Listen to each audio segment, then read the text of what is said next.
being a female who is doing home repairs and DIY, you get a lot of, I don't want to say it's hate, but it's just a side eye from men who think that you're just incapable of doing it yourself.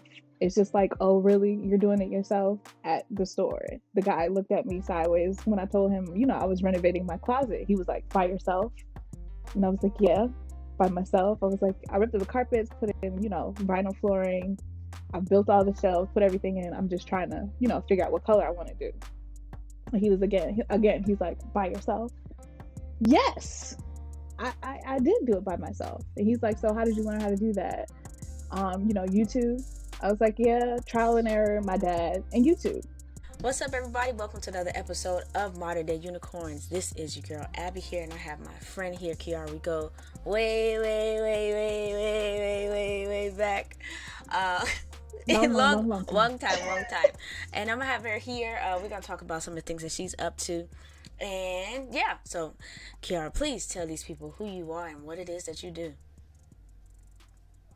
I'm Kiara Matthews. Currently working for the federal government. I started out in the military, transitioned after about 7 years, and I've been with the federal government for about 4 years now.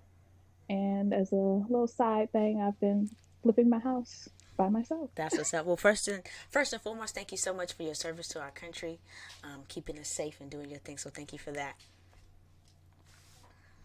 Thank you. Now, I've been following your journey and you flipping your house. So also another congratulations on being a homeowner and having your own home as well. So can you walk us through kind of like that process when it was like, a lot of times, in our particular generation, home ownership is something that we all, well, most of us aspire to be able to get. So like, where'd you get the bug to be like, I want to, own my own home, and how was that process for you in general? Honestly, it was because of my son. He did not like living in an apartment. We had some pretty crappy upstairs neighbors who had a marching band procession like every single night, every day. Kids getting yelled at. I could hear it. So he was like, I want a house with stairs. And I was like, okay, let's make this thing happen. So I actually found my realtor on Instagram, and she kind of just pretty much walked me through the whole process. She set me up with the lender, and he held my hand because I think when I found this house, I was like, okay, put in an offer. And literally, like by the end of the day, I was like, no, no, no, I changed my mind. I don't want to do this. I don't want to. I don't. It's too much. I can't do it. I don't think I'm ready. I was like, we'll try again next year. And he was like, calm down. You got this. Relax. So he did everything as far as like letting me know what I would be looking at as far as like my payments and everything that goes into the process. And then my realtor, she hit send on the offer. I mean, yeah, the offer, put us on the contract, and everything was done within, I think, 45 days. So the offer was accepted, went through the inspection, appraisal, everything was like seamless, and I had no issues. I think I've had more issues buying a car than I did buying a house. It was easy. I found exactly what I wanted. And when we sat down, I was like, I want something that I can make my own. So initially, I had already started like tinkering with, DIY projects, but they would be on a smaller scale because I was renting. So I was like, I need something that has a good structure. It's moving ready, but I can put my stamp on it. I have to say, yeah, your home purchasing process was probably the fastest I've ever seen. To be just like, oh, wait, you got it? Like, you what? Moving? Well, I What? did start early. I went in, I think, like the beginning of the year. So, like January, February, I knew I wanted to buy a house. And I went to the realtor and I was like, hey, I want to buy a house by August when my lease is up. What do I need to do? And she put me in with the lender. It was like, here, you need to get your pre approval, find out what your cap is and what you want to spend. Me, I don't want to be house poor. So I was like, we're not, even though I get approved for this amount, we not going that far. Tell the people what house poor is. You literally work to live in the house. You cannot do anything else. Can't vacation, can't do anything. You can barely buy groceries, but you have a nice house that people can come to, but you can't do anything else outside of that. And that's just not my stilo. So I was like, we're gonna get something that's moderately priced, within, good community range to DC, the metro line, all that jazz. But I want something that I can work on and hone my skills and just have fun with it. Like make it really just my own house. It can be whatever it is, like a blank slate, not broken down and needs like, major stuff, but stuff that I can do myself. And that's pretty much how it started.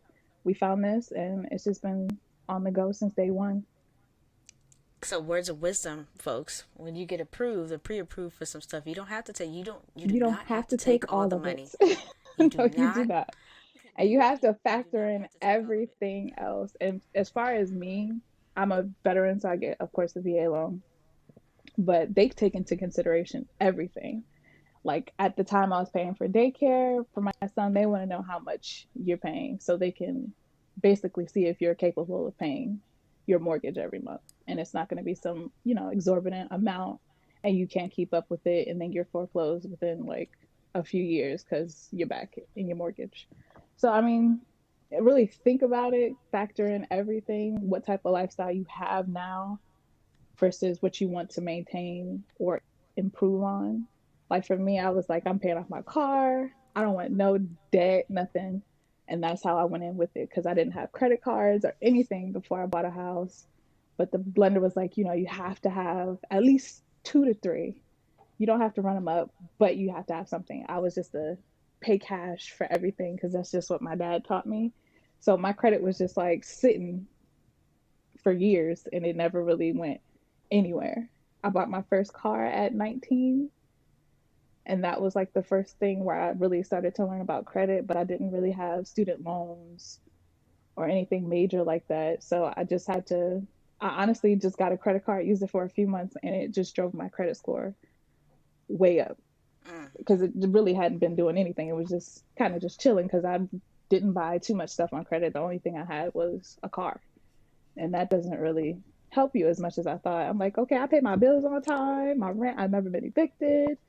They're like, no, you need to be in debt to Mm. basically have good credit. And I was like, okay, but not exorbitant. Yeah, because we hear all those things, but no, like really, kind of like nobody kind of really tells us the importance of it. They're just like, oh, it's either one extreme or the other. You get a credit card, you go Mm-hmm. crazy, and then you're in a whole bunch of credit card debt, or you'd be like, no, I don't want it, but then you're still in the same thing. So it's like we don't know what you're capable of Yeah, because you don't have these benefits here. So I definitely did not understand that. I was like, I'm not in any debt. Like, I don't have anything crazy on my credit report. And he's like, well, you need to go get like two credit cards, use them, pay them back, and that'll drive you up. I think my credit score went up like 20 to 30 mm. points within like a 2 to 3 month span. And by the time closing came, I was good to go. And that's interesting too because honestly, like if you don't have the cold hard cash to do stuff, like credit doesn't matter when you have the money. And they say, well, I'll pay it Hmm. in cash. Like if you're not going to pay for something in cash, 100%, then I think that is. And like, I am nobody's credit expert, to say the least. I'm not either, trust me. But I did transition to just using credit all the time now. So I have a credit card that I attach to everything, and I just pay all of my bills with credit cards, pay the credit card off at twice a month, basically. So I just do it that way. That way I can just keep my credit on track and I don't have to worry about not using credit and then come to the same issue if I ever try to buy another house, which I do plan on There we doing, go. is buying like investment properties so I can be a landlord and the maintenance man at the same Not mad time. at you for that. Save myself a little penny for that. All right, so let's get into what you've been able to do with this home, with this first property that we're already claiming right here.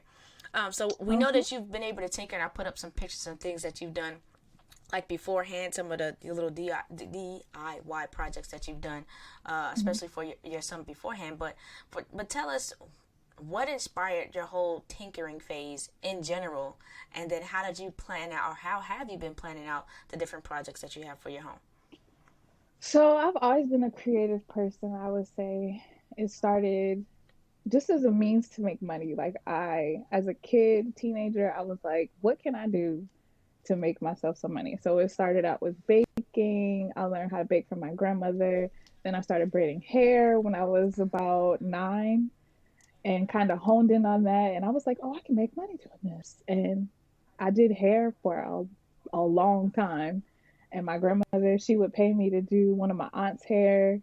And then it just kind of grew from that. When I was in the military, I still did Oh hair. wait, you And skipped a part. You skipped a part. You oh, skipped yeah, how we met. college. We met because we were alleged competitors. She didn't like me because I was competition.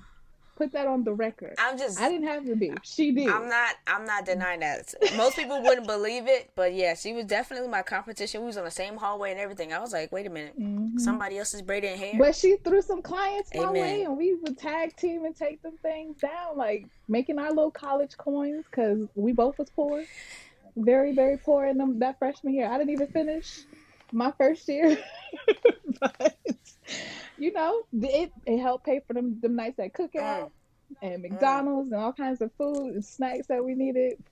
It definitely went a long way.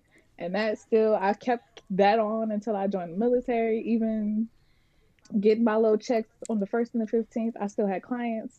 And I was using that money. My checks would just go and sit in my bank account. And I would just use the money that I got from braiding people's hair because I was out in England, my first duty station, and ain't too many people out there that's braiding on base. So everybody came to me, and I just did everything by myself. I would bake cakes and sell those. Like it's always just been a hustle. So if I can hone in on something, I watch and learn that way, and then take it and put my own spin on it. But when I moved into this house, my first walkthrough, I was just looking and like, okay, I can do this, and that. Because my first project I ever did was building a patio furniture, like a sectional out of pallets and fabric. And then I would do like little things here and there as far as like putting furniture together. And I was like, I probably could do more than this. So when I got here, I was like, yeah, we gonna make this happen. The garage, I was like, I got plenty of space in here. I can have a workshop, put up some stuff so I can have tools, all that. So I think within the first year, I already had like a power drill and like small hand tools. I got me a what is it, a nail gun. My first that was like the first major tool that I bought was a nail gun, a sander, and then I started with that. So the first project that I did was the closets. So me, I'm a retired sneakerhead. So I have a ton of shoes, but the closets, I don't have a traditional like walk-in closet. So the way that the space was, it was like a wire shelf just between the two closets, and I was like, this is not going to work for me. So I took the shelf out, cut it down, had one side for clothes, one side for shoes, and that was just like the start. But I was like, this is not gonna, be long term. But it worked for a little while. I did the same thing in my son's closet and in the guest closet because none of the closets, they just didn't function for me. So that was the first thing, was like trying to get organization and storage working. And then I switched jobs and then COVID hit. So I was like, dang, like, what am I supposed to do in all this time? So I'm home every day. My son's here. I needed something to kind of keep me occupied and kind of focus my mental because I was just going stir crazy being in the house, just me and him by ourselves. I don't have family in the area. So I was just like, we can do something because you got plenty of time on your hands. You just work from like 6:30 in the morning until 3 in the afternoon. You got plenty of time. So I was like, I hate my kitchen. Let's do something about it. So the kitchen isn't bad. I would say I just didn't like the finish. So I hated the counters, the cabinets. I wanted it to be an eat-in space because my son was destroying my dining room chairs with his messy eating. So initially I had a guy come out and give me an estimate on what it would cost to build an island. But when he came, I had him basically give me the rundown of every single thing that they were going to do, taking mental notes in the process. And then at the end, he was like, yeah, it's going to be $4,000 for you to get this island. I was like, yeah, I don't think so. we not doing that. So everything he told me that they were gonna do, I did it myself. Went to the store, I got base cabinets, some wood. I had them cut the pieces down in the store, hauled everything in my car. I had a friend help me get the cabinets to the house. And it took me about 3 weeks, but in that time, I built my island. I redid the countertops. I took down the cabinet doors, built those, sanded those, painted those, added new hardware, and it went from this dark space to this bright, like it just made a world of difference because I live in a middle unit townhouse, so the lighting sucks. So when I did the kitchen, I was like, this makes a world of difference. I got the white uppers, gray lowers, and it adds value without me breaking the bank. Because a kitchen renovation can cost you upwards of like 30 grand to like redo everything. So the fact that I was able to add an island for like less than 1,000 when it was originally told that I was going to be doing, paying $4,000 to make a two-seater island, I was like, you're out of your mind. So I was like, I'm going to do this myself. Even the repairs in the house, I've started to do myself because initially I had a warranty where I would just pay a deductible and they send somebody out here. But I learned quickly that, they don't cover much. So I was having people come out here and they'd be like, oh, we don't cover that. So I was paying, you know, money for basically nothing for you to tell me that you don't cover it, but you'll give me a quote on what it does cost to get done. So the first like major repair that I paid to have someone done to do for me was my garage. So one day we heard like this huge boom, and one of the springs had popped and put a hole in the wall. So I go in the garage, there's like debris all over my car, and there's a huge hole in the wall where the spring was. So I was like, okay, this is something I can't do. That cost $600 to fix. I'm like, dang, seriously? And he was here for like an hour, and I was $600 gone. I had a squirrel in the attic.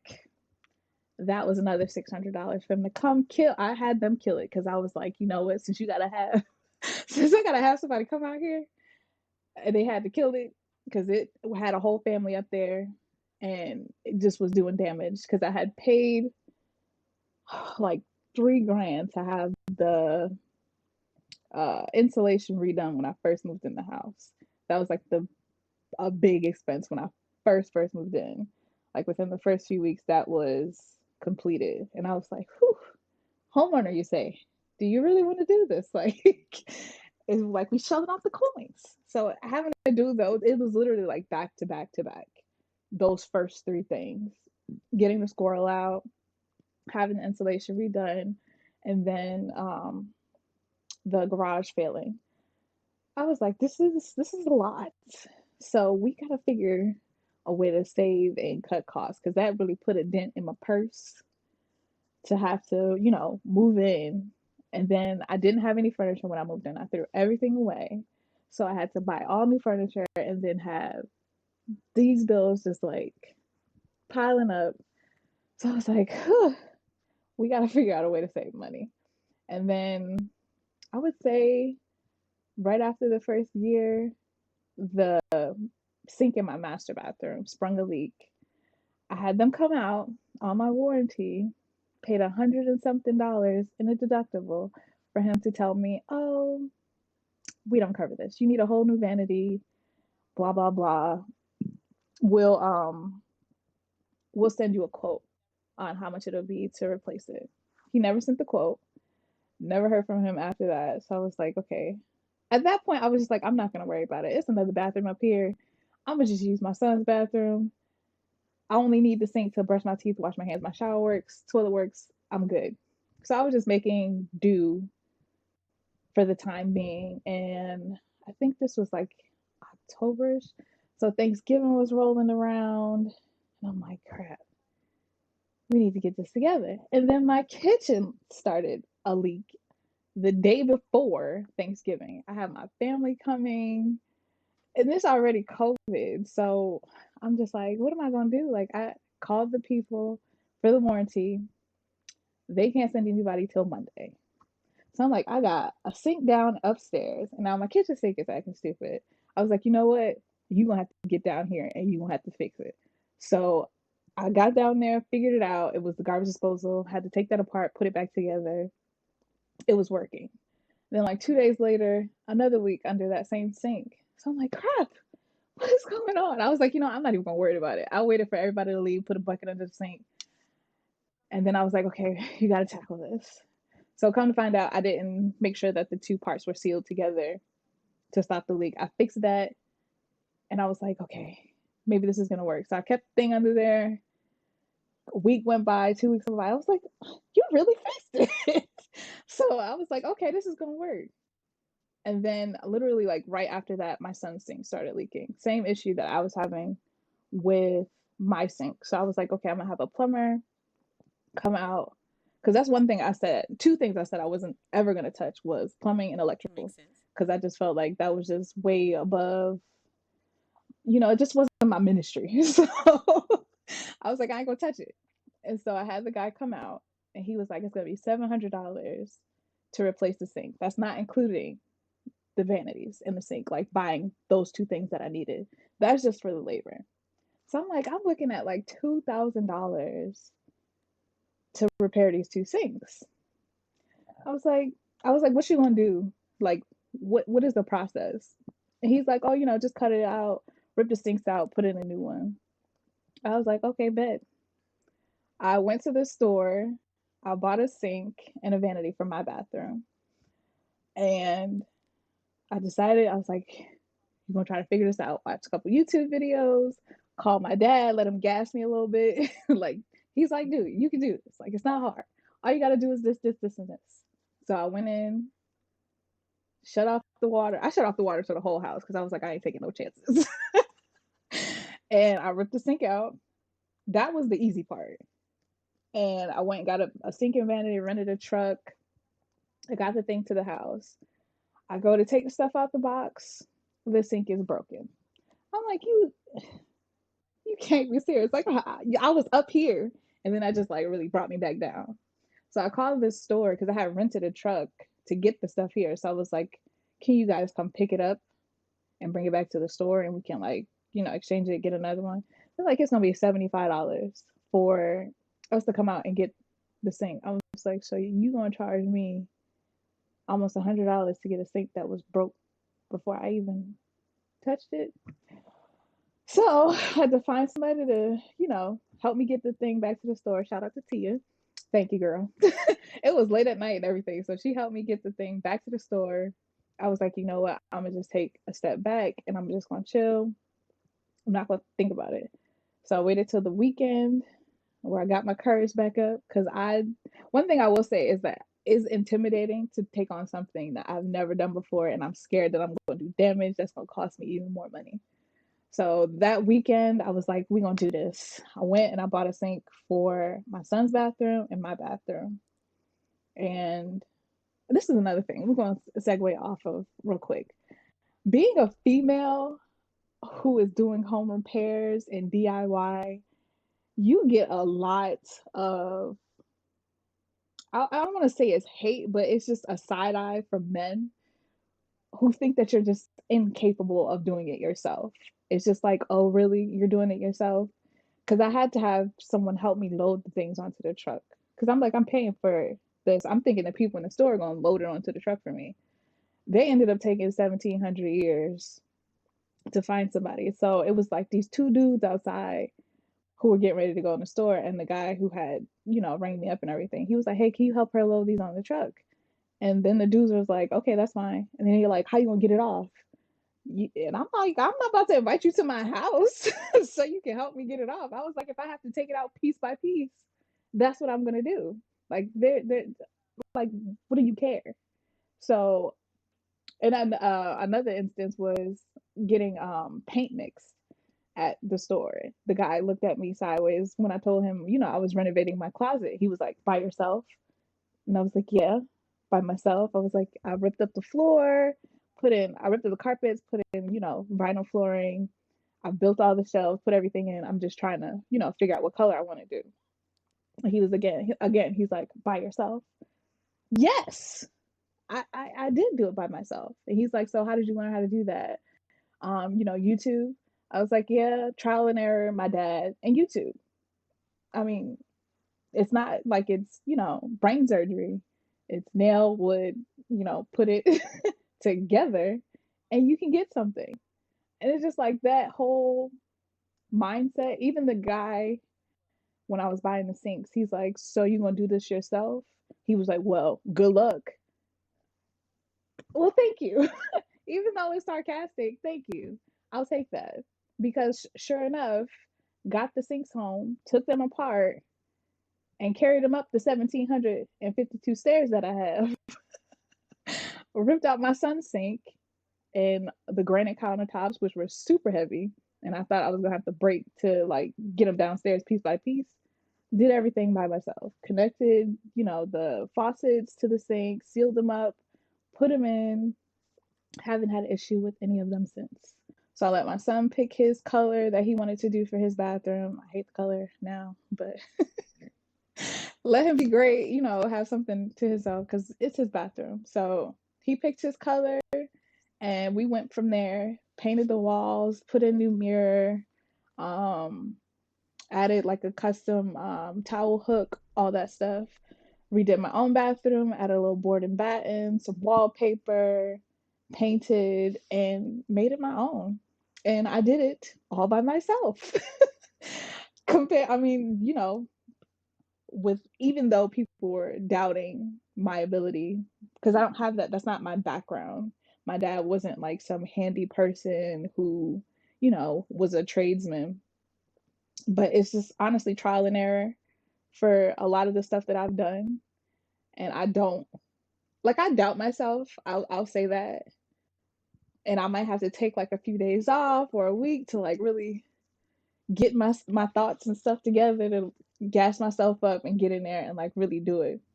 But I mean, I don't regret, you know, taking a chance.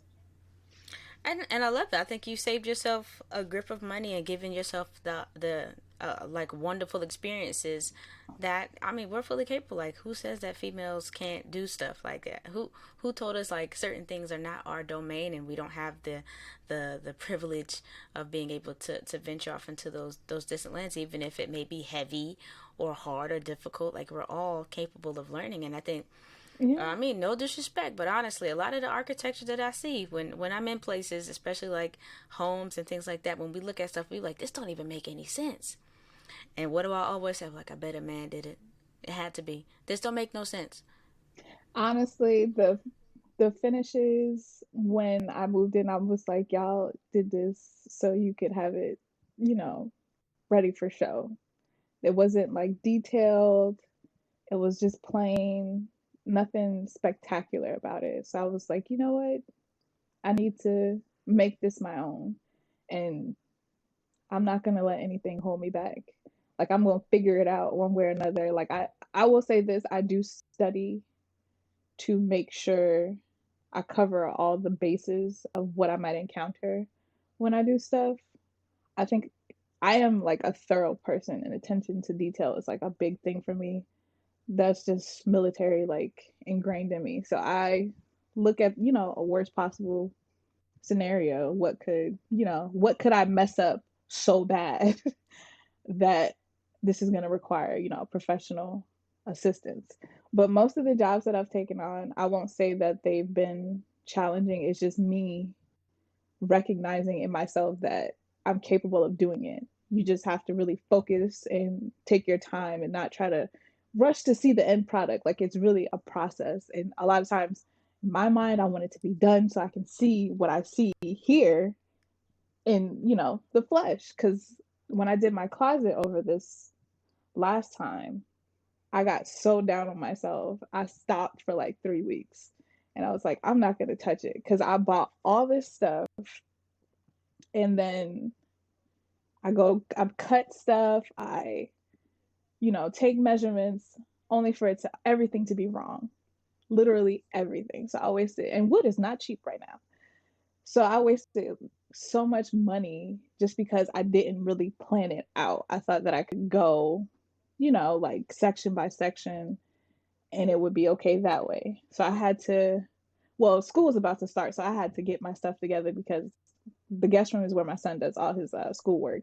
And you literally couldn't walk through there because it was shoes everywhere, it was clothes, and it was just a war zone. So I was like, you got to get this together. You got 2 weeks left before school starts. So I had to sit down and just sketch everything, take measurements to see exactly how much of the stuff that I would need. Um, so I had to sit do the math for like shelves, the hanging portion for my clothes, everything, and I had to sit do my math. And I literally took probably took me about 2 days to really get everything spot on.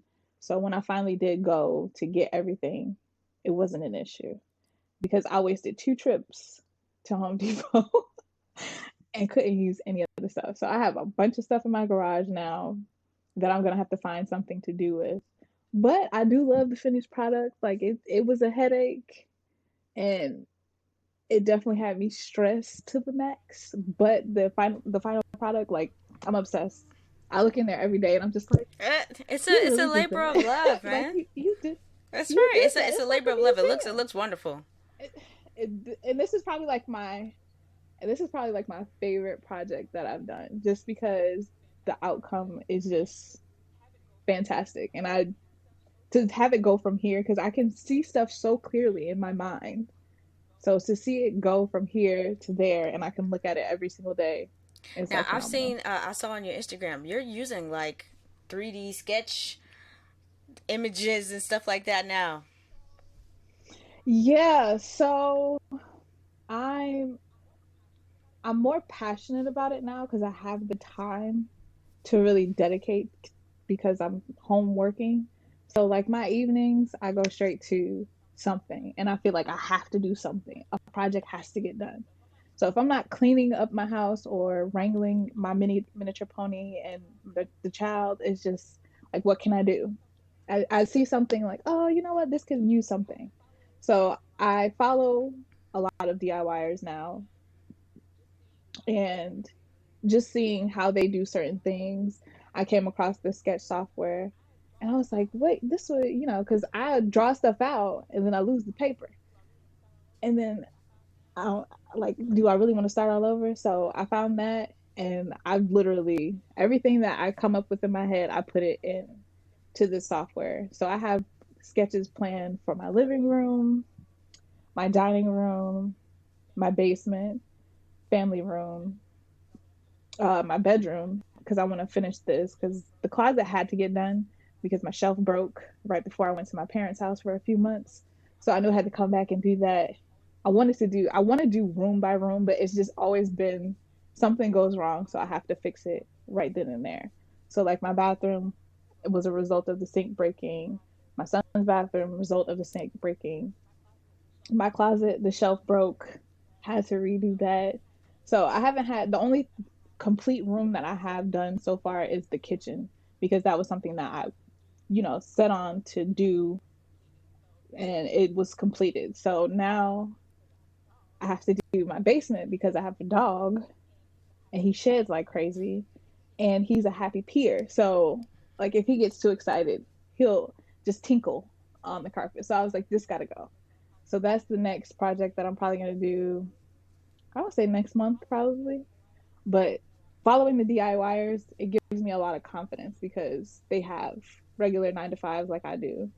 But it's something that, it's fun for me because I can, hone in my creative energy into something that's also adding value to my house and adding a skill that I can use, long term. Because I went to a technical high school my freshman and sophomore year.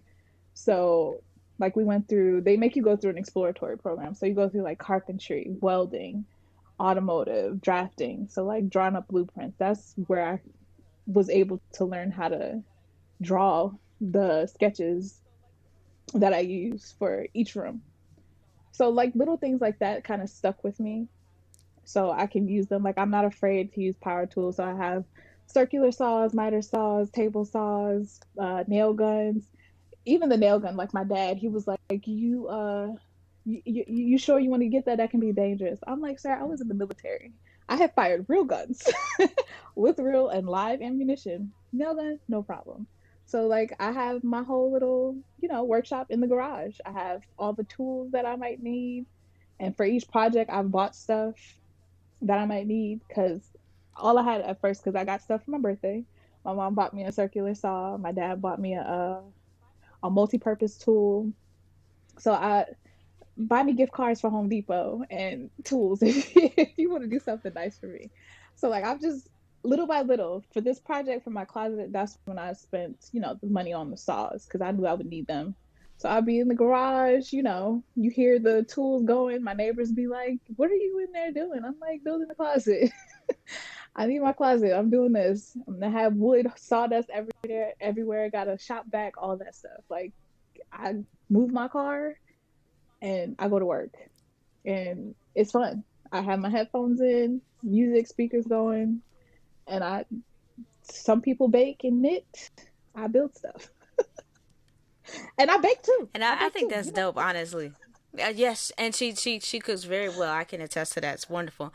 So as we wrap this thing up here, what advice would you give to? I'm gonna go ahead and just direct it straight to the females out there who are just doing, the ladies out there, the women out there who are doing things for their own, or who are interested in projects that other people would seem like it's too big or heavy or dangerous. But like, what would you, how would you encourage these ladies out here who are just wanting to do something for themselves and not wanting or not having to wait for a man to come and do it for them? Honestly, don't be afraid to take a risk. Like it's it can be intimidating. It still is intimidating to me. But if you're not afraid to take a risk, you take risks literally walking out your door every single day because you never know if you're gonna come back. So I mean, what's taking on a home repair? A little, project. Start small, work your way up. I've always done like little things, hanging a baby gate when my son was a toddler, putting together his baby furniture, stuff like that. Like it started there, and 9 years later, I'm able to use a power tool, and it's not something that's terrifying to me. Um, and also, ultimately, I feel like every woman should be handy in some shape, form, or fashion. I mean, you don't have to be out here trying to build a house, but a lot of these repair men, they will get over on you. Like they see you as, this damsel who has no clue what to do when it comes to fixing a sink or fixing a toilet, whatever the case may be.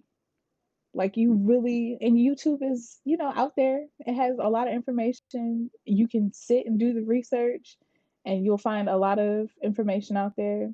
And it's really trial and error because I have a degree in criminal justice. It has absolutely nothing to do with fixing a sink or a toilet, but I've done both.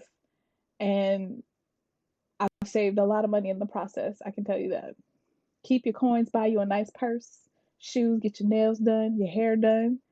You save a whole lot because Lord knows I get my hair done every month because I'm not spending money on repairs and builds because I can guarantee you my closet alone probably would have run me over $2,000 to have a professional come in and do it for me.